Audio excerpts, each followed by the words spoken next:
बिस्मिल्लाहिर्रहमानिर्रहीम। अस्सलाम वालेकुम। पिछली वीडियो में हमने सॉफ्टवेयर की डिफरेंट कैटेगरीज़ को देखा था, उनके डिफरेंट टाइप्स ऑफ सॉफ्टवेयर्स को देखा था। आज की वीडियो उसी कैटेगरीज़ की लिस्ट की कंटिन्यूएशन में जाएगी। लास्ट वीडियो में हमने अकाउंटिंग सॉफ्टवेयर्स तक किया था। अब हमने स्टार्ट करना है ग्राफिक एंड मल्टीमीडिया सॉफ्टवेयर्स। तो ऐसे सॉफ्टवेयर्स जो पिक्चर्स या मल्टीमीडिया मल्टीमीडिया ऐसे मीडिया को कहते हैं जिसके अंदर एनिमेशंस, पिक्चर्स, वीडियोस इस तरह की चीज़ें हों। तो ऐसे सॉफ्टवेयर्स जो इस तरह के ग्राफिक कंटेंट को क्रिएट करने के लिए, उसकी एडिटिंग करने के लिए, इन सारे कामों के लिए, इनकी डिज़ाइनिंग के लिए यूज़ हो, उसको हम ग्राफिक एंड मल्टीमीडिया सॉफ्टवेयर्स कहते हैं। तो हम यहाँ पे इसकी डेफिनेशन देख लेते हैं। Graphic software is use to create, manipulate का मतलब उनके अंदर चेंजेस परफॉर्म करना। Create, manipulate and print graphics. Graphics से मुराद पिक्चर्स या videos. It is also known as digital imaging software. A graphic can be any picture, drawing, sketch, photography, image or icon that appears on computer screen. तो आगे यहाँ पे इन्होंने graphic की definition दी हुई है। अब यहाँ पे इसमें मैं आपको बताऊँ कि इसमें भी बहुत सारे सॉफ्टवेयर्स हैं। अगर आप अपने मोबाइल में कोई ऐसा सॉफ्टवेयर यूज़ करते हैं जिसके थ्रू आप अपनी पिक्चर्स को एडिट करते हैं तो वो एक ग्राफिक सॉफ्टवेयर है। इसी अब कंप्यूटर के अंदर जो सबसे ज़्यादा यूज़ होने वाले जो ग्राफिक सॉफ्टवेयर्स हैं वो हैं एडोब फोटोशॉप। एडोब भी पढ़ते हैं, एडोबी भी पढ़ते हैं। एडोब मैं वैसे जनरली इसको एडोब पढ़ती हूँ। एडोब फोटोशॉप या फिर कोरल ड्रॉ, ये ज़्यादा यूज़ होने वाले हैं। इसी तरह से अगर हम मोबाइल में बात कर मोबाइल फ़ोन की ऐप्स देखें तो आप में से बहुत सारे लोगों ने स्नैपचैट के बारे में सुना होगा, बहुत सारे लोगों ने स्नैपचैट को इंस्टॉल भी किया हुआ होगा। तो स्नैपचैट भी एक्चुअली एक ग्राफिक या मल्टीमीडिया सॉफ्टवेयर है। या फिर B612, अगर आपने कोई कैमरा किया हुआ है, कैंडी कैम किया हुआ है, तो ये सारे के सारे ग्राफिक्स या मल्टीमीडिया सॉफ्टवेयर हैं। उसके बाद आ जाता है जी कंप्यूटर एडेड डिज़ाइन। ऐसा डिज़ाइन, ऐसा स्ट्रक्चर जो हम कंप्यूटर्स को यूज़ करके क्रिएट करें उसको हम कंप्यूटर एडेड डिज़ाइन कहते हैं। मसलन कोई नक्शा हम कंप्यूटर के किसी सॉफ्टवेयर के थ्रू बना दें, उसको हम कंप्यूटर एडेड डिज़ाइन सॉफ्टवेयर कहेंगे। तो ये क्या है कंप्यूटर एडेड डिज़ाइन? इसको जनरली एब्रीवेट किया जाता है CAD से। तो CAD software is a type of 3D graphic software designed for architects and engineers. तो इंजीनियर्स और आर्किटेक्ट्स जो है वो इस सॉफ्टवेयर को यूज़ करते हैं क्या, किस लिए? Use to create designs for airplane, security system, buildings, किसी भी की चीज़ को डिज़ाइन करने के लिए यूज़ किया जाता है। अब इसमें जो मोस्ट पॉपुलर जो सॉफ्टवेयर है वो है माइक्रोसॉफ्ट का वीडियो प्रोफेशनल है, या फिर ऑटोकैड। ये सबसे ज़्यादा दो सॉफ्टवेयर पॉपुलर हैं डिज़ाइनिंग के लिए।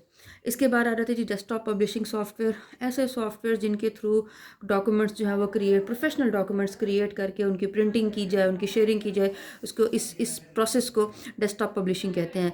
अब इनमें कौन कौन से सॉफ्टवेयर्स आ जाते हैं, जैसे कि adobe InDesign, adobe page maker, Microsoft publisher वगैरह। अब यहाँ पे इसकी डेफिनेशन भी देख लेते हैं। It provides tools to create professional and high quality documents such as text books.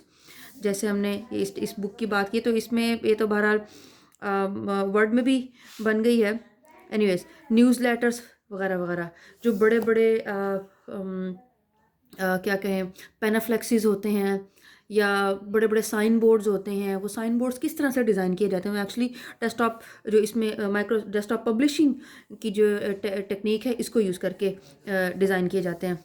इसके अलावा पेंटिंग सॉफ्टवेयर्स हैं। आप में से कुछ बच्चों ने पेंटिंग की होगी। कंप्यूटर में एक छोटा छोटा सा उसका पार्ट होता है, एप्लीकेशन होती है पेंट इट के नाम से तो वो यूज़ की होगी। इसका काम क्या है? It is use to create and modify graphic images. It provide set of electronic pens, brushes, paints वगैरह वगैरह। इनको यूज़ करके पेंटिंग्स वगैरह बनाए जाते हैं। एक्चुअली जो कार्टून कैरेक्टर्स होते हैं वो इसके थ्रू बनाए जाते हैं। तो बहुत बेसिक सॉफ्टवेयर है कार्टून कैरेक्टर्स बनाने का। अदरवाइज़ जो आजकल की आप जो एनिमेटेड मूवीज़ वगैरह देखते हैं उनके लिए सुपर कंप्यूटर्स यूज़ होते हैं जिनमें 3D एनिमेशन सॉफ्टवेयर उनके अंदर यूज़ किए जाते हैं, जो कि इंतहाई महंगे होते हैं। और यही वजह है कि जो एनिमेटेड मूवीज़ होती हैं वो नॉर्मल मूवीज़ से भी कई गुना ज़्यादा महंगी होती हैं। उसके बारे जी फ़ोटो एडिटिंग सॉफ्टवेयर, इसके बारे में मुझे आपको बताने की कोई मेरे ख़्याल में कोई ज़रूरत भी नहीं है। आप सब इसके बारे में जानते हैं। It is use to modify the existing image. It provides features to improve the quality of photo by modifying contrast, brightness, cropping unwanted objects, adding special effects such as shadow, glow वगैरह वगैरह। तो Adobe Photoshop ये उसमें आ गया, Apple आई photo या फिर Microsoft picture manager, ये different softwares हैं जो कि इमेज एडिटिंग के लिए यूज़ होते हैं। इसके अलावा ड्राइंग सॉफ्टवेयर है, सिंपली इसके अंदर लाइंस होंगे, शेप्स होंगे, कलर्स होंगे, डिफरेंट डिफरेंट कलर्स की पैलेट्स अवेलेबल होंगी, तो उनके थ्रू हल्की फुल्की ड्राइंग्स जो है वो इसके अंदर डिज़ाइन की जाती हैं। उसके बाद है दीदी video and audio editing software.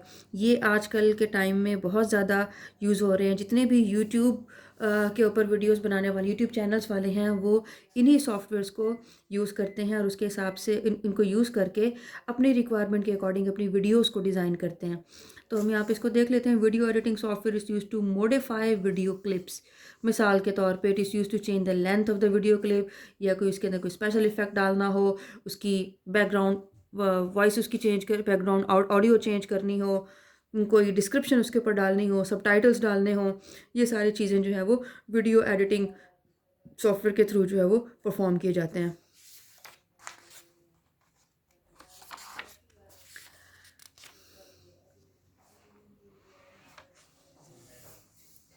उसके बाद ये कुछ और टाइप्स हैं, इनको बेशक आप छोड़ दें। Multimedia authoring software, web page authoring software, इनको छोड़ दें, ये एज सच करने के नहीं है।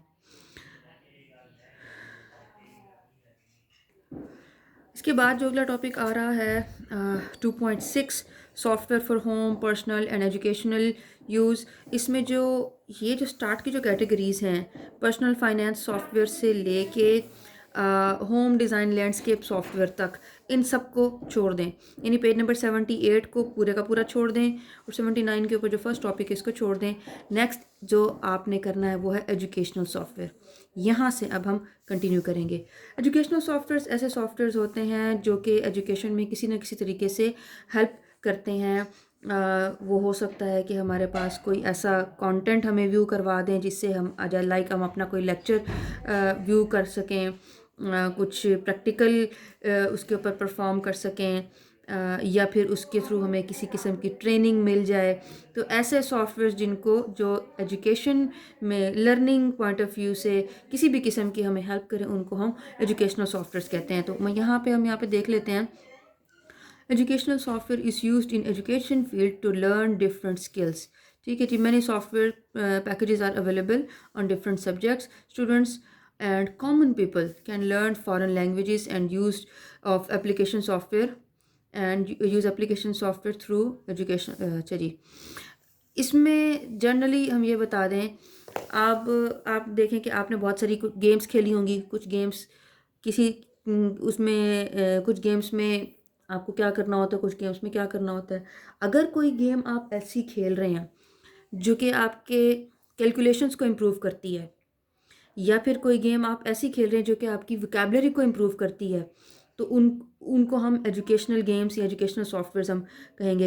एक्चुअली एजुकेशनल गेम का टॉपिक आगे भी आएगा, ये उसमें कि क्या क्या हो सकता है। तो ऐसी कोई भी एप्लीकेशन, कोई भी ऐसा सॉफ्टवेयर जो कि आपके नॉलेज को, आपकी लर्निंग को इम्प्रूव करे, उसको हम एजुकेशनल सॉफ्टवेयर कहते हैं। अब यहाँ पे उसमें सबसे पहले आता है कंप्यूटर असिस्टेड इंस्ट्रक्शंस। तो इसमें क्या है, education CAI stands for Computer Assisted Instruction, has been used in education for more than 2 decades। 20 साल से ज़्यादा हो गया यूज़ हो रहा है। इसमें होता क्या है, software helps in teaching the facts, information and skills associated with subject related material. मसलन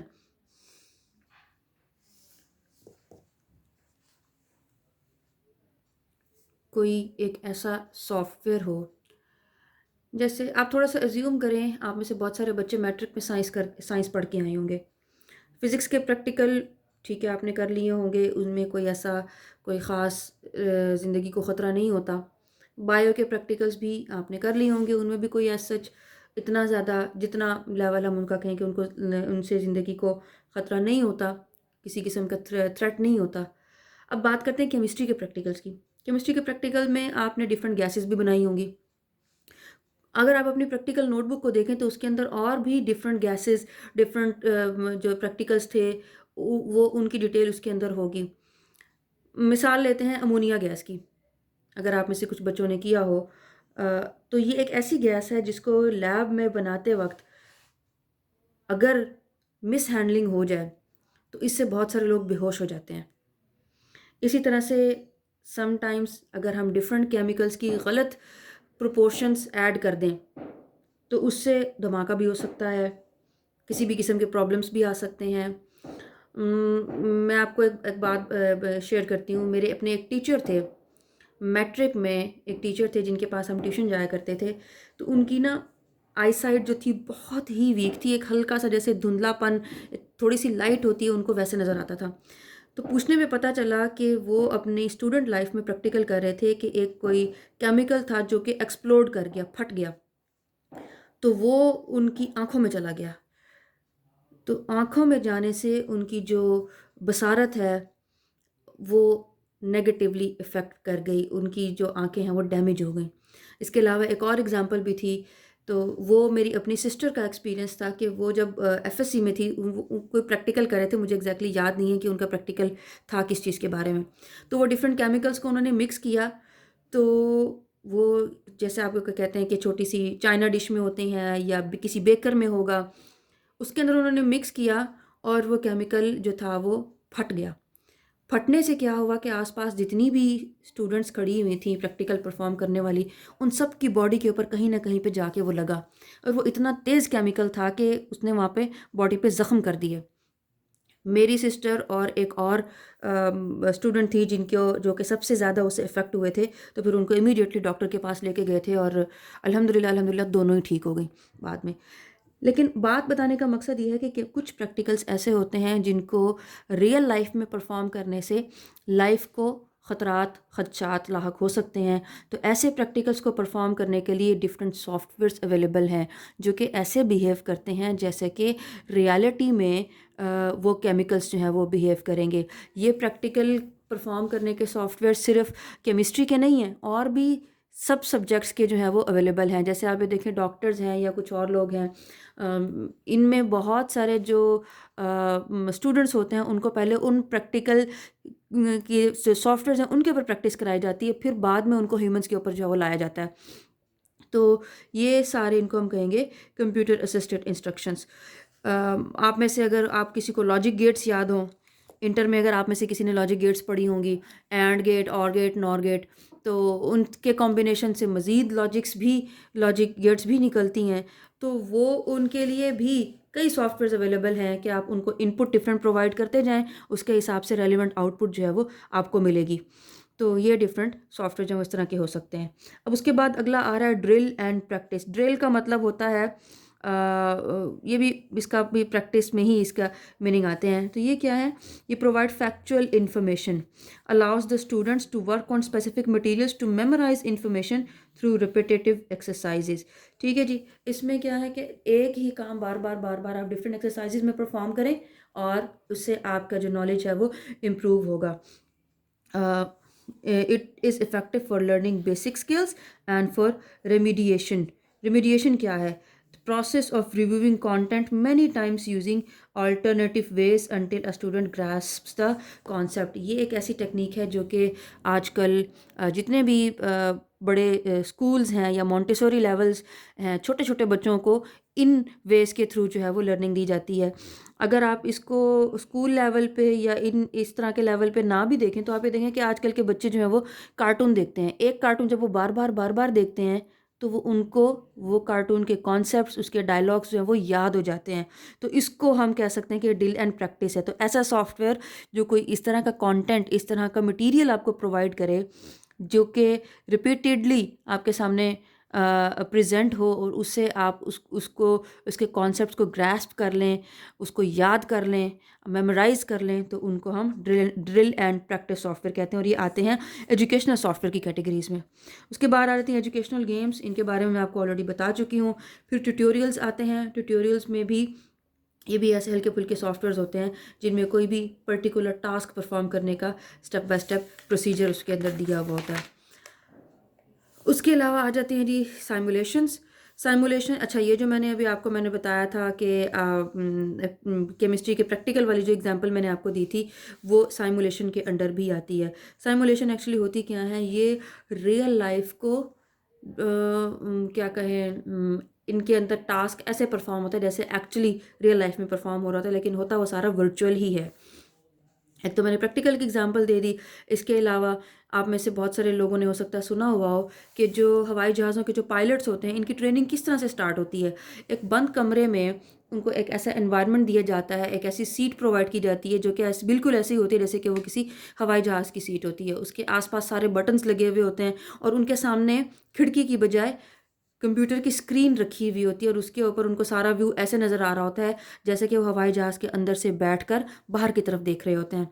तो साइमुलेशंस का फ़ायदा क्या है कि आप इनके ऊपर प्रैक्टिकल रियल लाइफ का एक्सपीरियंस जो है वो ले सकते हैं, और जब तक कि आपको वो रियल लाइफ एक्सपीरियंस में उसमें कुछ थोड़ी बहुत महारत ना आ जाए तब तक जो है वो उस पर्टिकुलर प्रैक्टिकल में एक्चुअली नहीं डाला जाता। कभी भी ऐसा नहीं होगा कि किसी भी पायलट को ट्रेनिंग लेवल पे शुरू दिन से ही उसको हवाई जहाज़ के ऊपर बिठा दिया जाए, कभी भी ऐसा नहीं होता।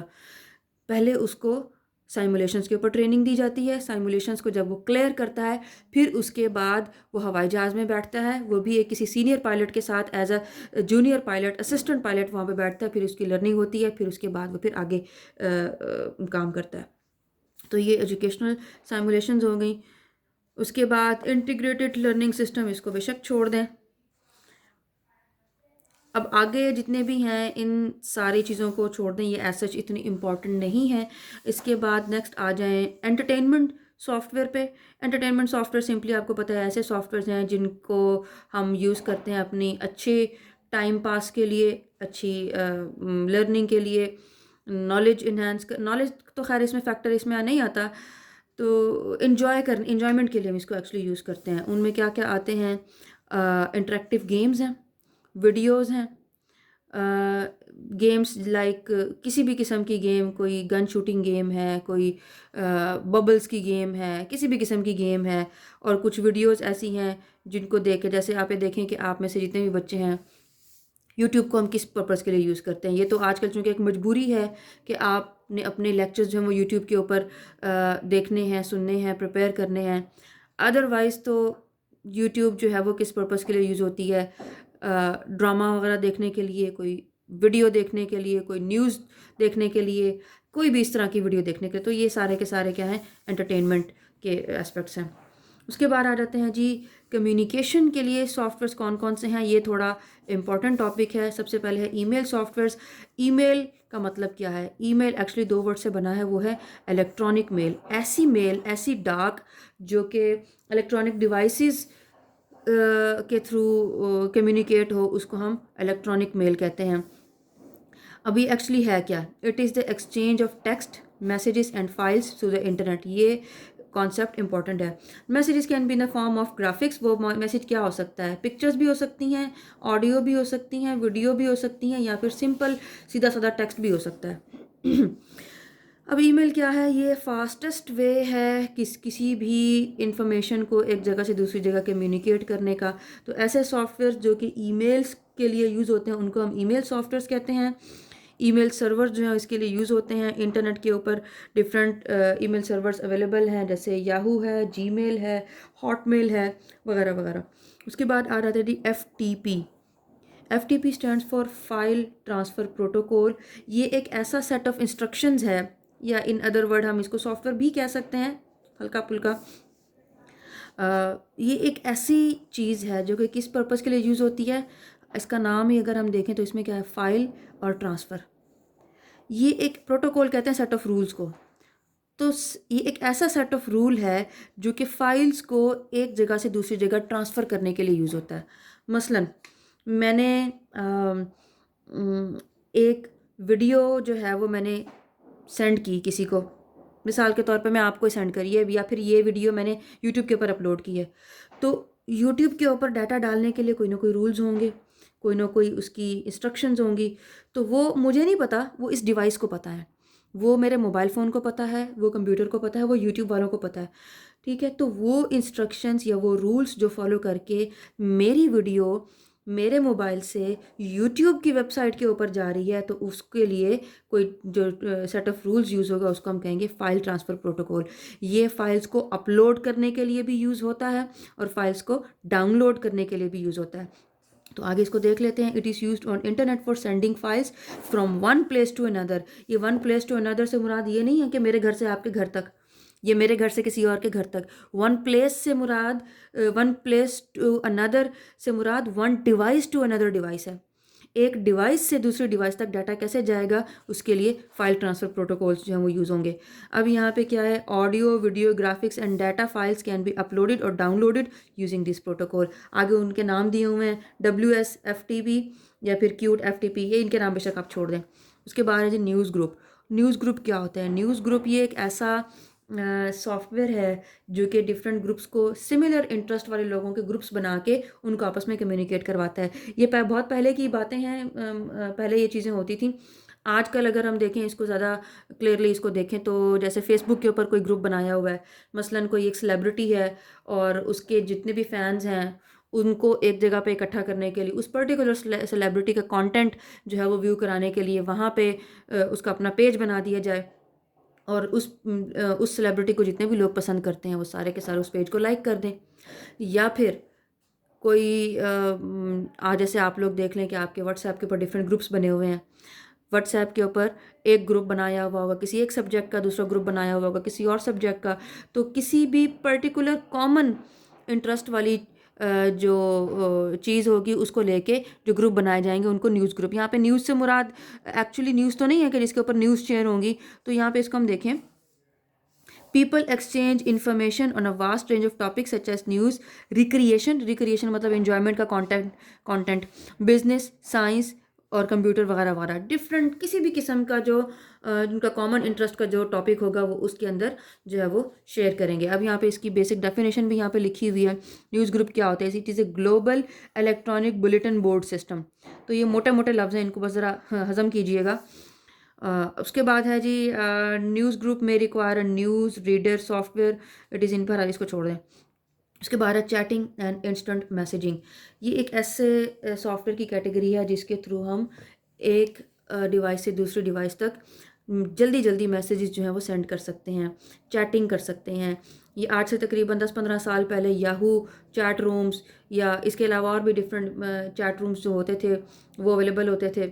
मैसेंजर्स यूज़ होते थे, याहू मैसेंजर होता था, स्काइप मैसेंजर होता था, और भी बहुत सारे मैसेंजर्स होते थे डिफरेंट लोगों को इंटरनेट पे इकट्ठा करके उनके आपस में कम्युनिकेशन परफॉर्म कराने के लिए। अब तो खैर उससे बहुत बेहतर प्लेटफॉर्म्स आ चुके हैं। जैसे आप देखें फेसबुक के ऊपर उसका अपना जो मैसेंजर है वो भी इंस्टेंट मैसेजिंग के लिए यूज़ होता है। इंस्टेंट मैसेजिंग का मतलब ये है कि ऐसे मैसेज सेंड किया और अगले को ऐसे फ़ौरन मिल गया। इसके अलावा व्हाट्सएप इस वक्त दुनिया में सबसे ज़्यादा यूज़ होने वाली जो इंस्टेंट मैसेजिंग ऐप है या इंस्टेंट मैसेजिंग सॉफ्टवेयर है वो है व्हाट्सएप, नंबर 1 पे। और ये भी एक्चुअली शायद आपको कुछ, आप में से कुछ लोगों को पता होगा, कुछ को नहीं पता होगा। ये व्हाट्सएप पहले एक अलग कोई लोग थे, टीम थी जिन्होंने इसको बनाया था। बाद में जब फेसबुक वालों को पता चला कि ये इतना ज़्यादा पॉपुलर हो रहा है तो फेसबुक ने इसको ख़रीद लिया। तो यही वजह है कि अब जब आप व्हाट्सएप को स्टार्ट करते हैं तो आपको उसके स्टार्ट पे फेसबुक लिखा हुआ नज़र आता है। तो इसमें से बस ये देख लीजिएगा, chat programs allow users on internet to communicate with one another by typing a message. They sometimes include as feature of website where the user can log in to the chat room to exchange. बहरहाल ये इसको देख लीजिएगा, internet rally chat, ये उसकी एक service का नाम है जिसके थ्रू क्या होता है, participants can communicate to each other on hundreds of channels. Different बहुत सारी जगहों पे एक दूसरे के साथ कम्युनिकेट कर सकते हैं। यानी ऐसा नहीं होता कि 1-to-1 कम्युनिकेशन हो, एक ही बंदा बहुत सारे डिफरेंट उसके पास ऑप्शंस हैं, वहाँ पे कम्युनिकेट जो है वो कर सकता है। बाकी इसको मज़ीद आगे करने की ज़रूरत नहीं है। उसके बाद आ जाता है वेब ब्राउज़र। ये एक इम्पॉर्टेंट डेफिनेशन है, बहुत ही एक्चुअली इम्पॉर्टेंट डेफिनेशन है। वेब ब्राउज़र किसे कहते हैं? ऐसा सॉफ्टवेयर जिसको यूज़ करके हम इंटरनेट के ऊपर पड़े हुए डिफरेंट पेजेस को व्यू करते हैं, उनको एक्सेस करते हैं, उसको कहते हैं ब्राउज़र। ब्राउज़ का मतलब एक्चुअली होता है ढूंढना। तो वेब ब्राउज़र से मुराद ऐसा सॉफ्टवेयर है जो हमें इंटरनेट के ऊपर इंफॉर्मेशन को ढूंढने में हेल्प करता है। तो यहाँ से इसकी फॉर्मल डेफिनेशन देख लेते हैं। A web browser is a software that is used to view web pages. वो वेब पेजेस कहाँ पे होंगे? इंटरनेट के ऊपर पड़े होंगे।